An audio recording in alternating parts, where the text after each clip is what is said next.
aí, pessoal, tudo na paz? Segura aí porque hoje a gente vai mergulhar na história completa de uma das maiores lendas da cultura pop, Ezio Auditore. Olha só que bizarro. Essa frase descreve o nascimento dele, lá em 1459. A história já começa com um clima tenso, né? A gente vai acompanhar a jornada dele desde um jovem nobre, e vamos combinar, um tremendo playboy lá em Florença, até se tornar um lendário mestre assassino. E o melhor de tudo, no final, a gente vai tirar umas lições bem surpreendentes da vida dele. Bora lá! Então, no começo de tudo, a vida do Ezio era basicamente uma festa. Nascido na nobreza de Florença, charmoso pra caramba, sempre rodeado pela família e ainda por cima apaixonado por uma garota, a Cristina Vespucci. Sabe, a vida perfeita. Só que a grande virada acontece aqui.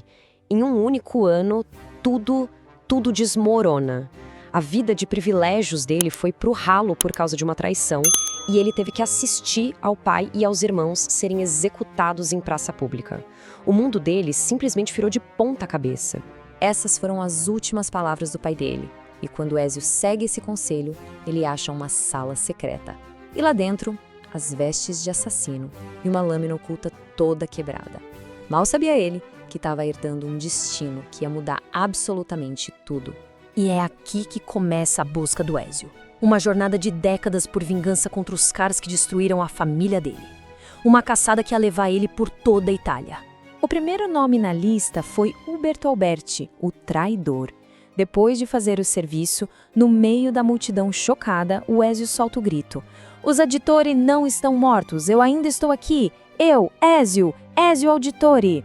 Foi um verdadeiro grito de guerra que ecoou por muito, muito tempo.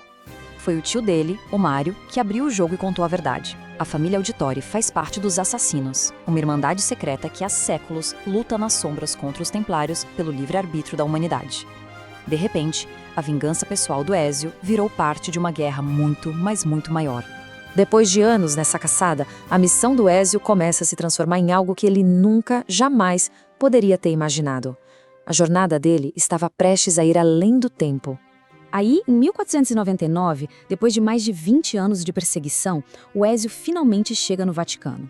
O alvo dele, ninguém menos que o grão-mestre templário Rodrigo Borgia, que agora era o Papa Alexandre VI. E aqui, gente, vem a grande virada da história. Dentro de uma câmara secreta, uma entidade antiga chamada Minerva aparece e revela a verdade. O Ezio não era o herói final da história. Ele era um profeta.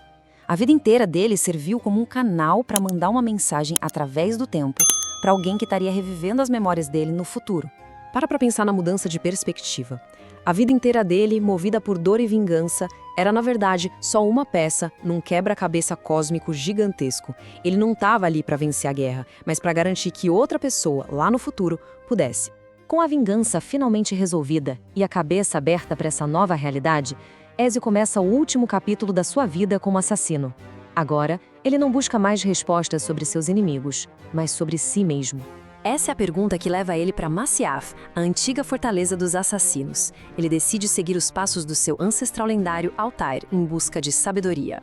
Só que dentro da biblioteca não tem livro nenhum. Ele encontra o esqueleto do Altair. E nesse momento, a ficha cai. A sabedoria não estava nos textos, e sim na jornada, no sacrifício. É uma cena, nossa, de arrepiar. Ali mesmo, em Masyaf, o Ezio fala direto com o Desmond, o descendente dele do futuro, para quem a mensagem da Minerva era destinada. Ele entende que o papel dele acabou. Então ele tira as lâminas ocultas e abandona a vida de assassino. Ok, agora que a gente passou por essa vida incrível, o que ela realmente nos ensina? A história do Ezio deixa umas lições bem poderosas. Primeiro, ele nasceu em silêncio, quase morto, mas se tornou uma lenda. Isso mostra que o começo não define o potencial de ninguém. Segundo, a decisão dele de proteger a Cristina do seu mundo perigoso acabou custando a felicidade dos dois, provando que até as melhores intenções podem ter consequências ruins. E terceiro, lá em Masyaf, ele abre mão do poder, mostrando que a maior força, às vezes, é saber a hora de se afastar.